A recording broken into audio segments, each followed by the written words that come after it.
ఎవరైనా సరే మీ దగ్గర అబద్ధం ఆడితే మీకు కోపం రావచ్చు, బాధ అనిపించచ్చు. కానీ ఒక్క క్షణం ఆగండి. ఆగి ఇప్పుడు నేను చెప్పబోయే 2 విషయాల్ని ఆలోచించండి. తర్వాతనే మీరు ఏ డెసిషన్ అయినా తీసుకోండి.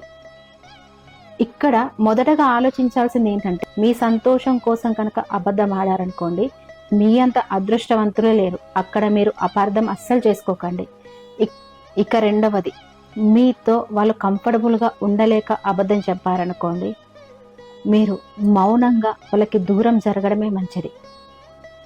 అలా జరిగితేనే ఆ రిలేషన్కి మీరు వాల్యూ ఇచ్చినట్టు.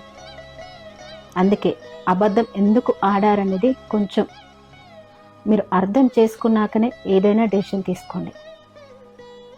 ఎందుకంటే కోపంలో ఎదుటి వాళ్ళు అబద్ధం ఆడారని పొరపాటున తప్పుడు నిర్ణయం తీసుకున్నారనుకోండి, మళ్ళీ మీరు కావాలనుకున్న ఆ రిలేషన్ అనేది దొరకదు.